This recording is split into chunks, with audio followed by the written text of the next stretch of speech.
Let's see if we can finish up chapter 1 this time. Starting on page 10.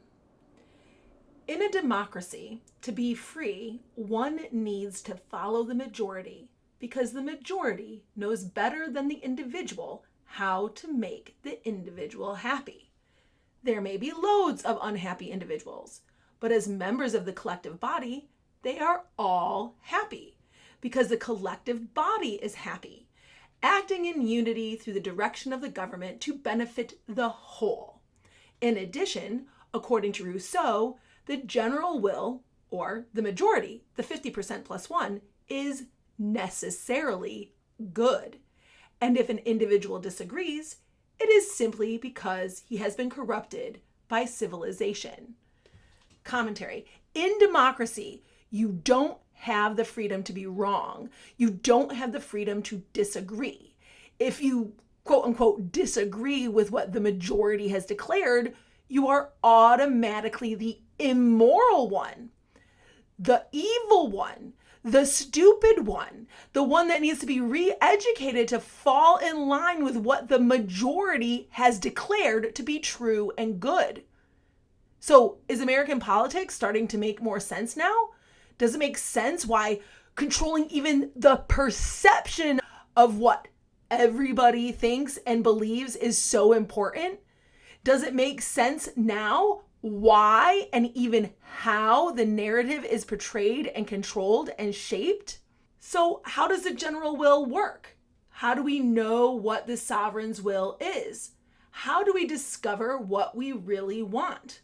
Quote, each man in giving his vote states his opinion on the matter, and the declaration of the general will is drawn from counting the votes.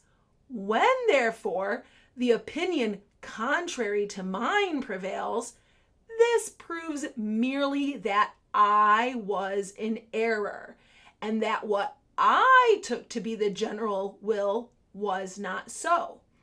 If my private opinion had prevailed, I would have done something other than what I had wanted.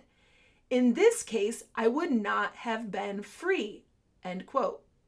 Essentially, setting aside the fallacious argument made here by Rousseau, if your opinion did not prevail, if you did not end up in the majority, you did not actually know what you wanted. If your opinion had prevailed, you would not have been free. Wait, what? This reveals the most dangerous dimension of democracy. When the majority has spoken, the minority cannot legitimately persist in its views and try to convert the majority because the minority has been proven wrong simply by being in the minority. And because the minority has been proven wrong, it should immediately give up its mistaken selfish opinions.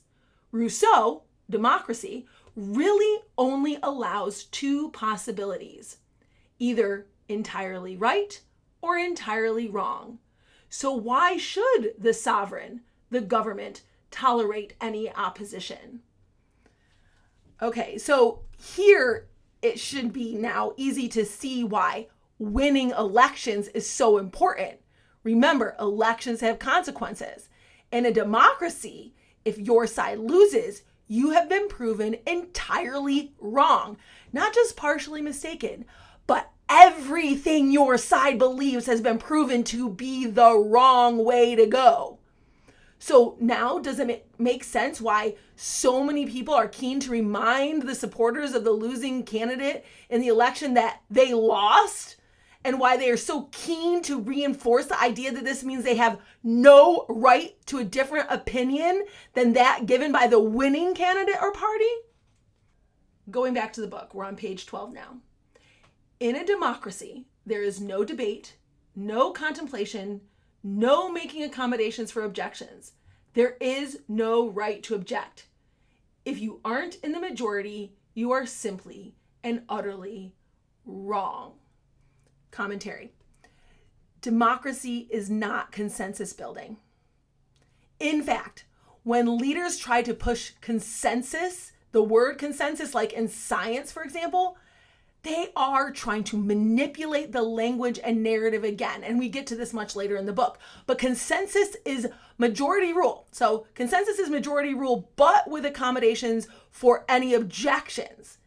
In democracy, there is no room at all for objections. So objections do not need to be accommodated, and therefore there will never be consensus in a democracy. Back to the book. It should be deeply troubling that our political leaders are so keen to defend democracy, discuss threats to democracy, and jump on the bandwagon that elections have consequences. We need to stop defending a system that seeks to eliminate individual liberties and free will at the altar of equality, peace, and unity.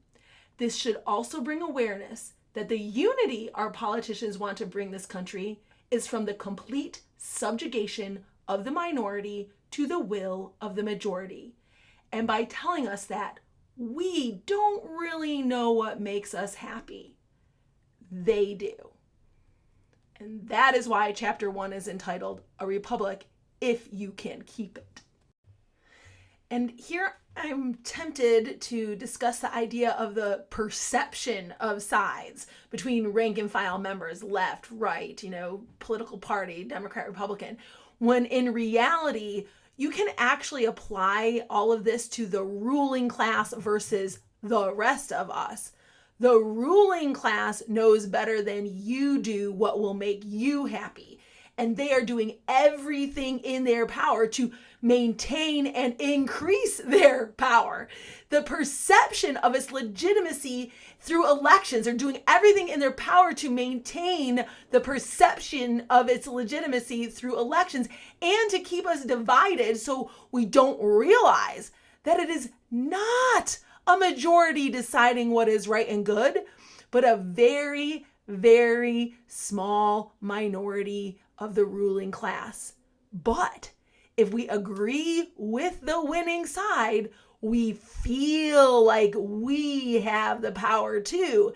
And we start being lulled into thinking that, yes, this is a government of, by, and for the people.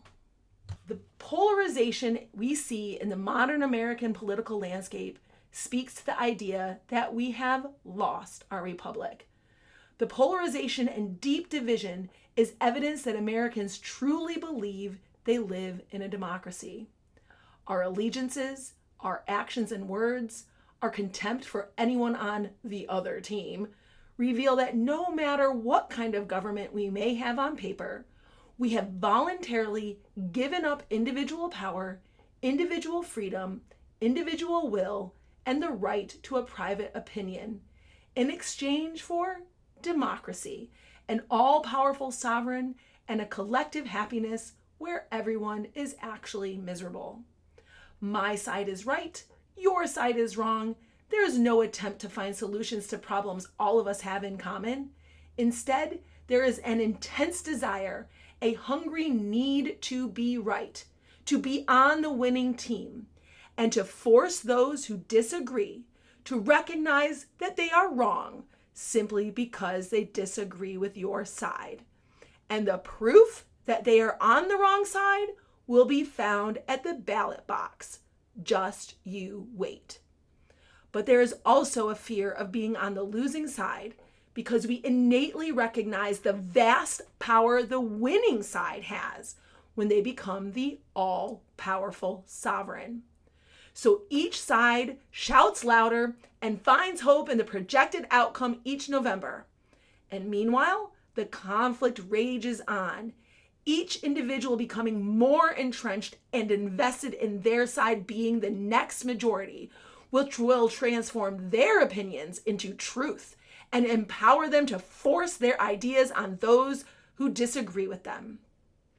If there appears to be desperation in voices shouting over each other, it should now make perfect sense. Each side is literally fighting for their identity, the right to hold an opinion, the right to be free. The desperation is real because we have exchanged our republic for a tyranny of the majority, and each person is desperately scrambling to avoid being the oppressed on the losing side by doing everything in their power to ensure they will be the oppressor when the winning side becomes the tyrant. And this, my friends, is what democracy births: fear, desperation, and tyranny.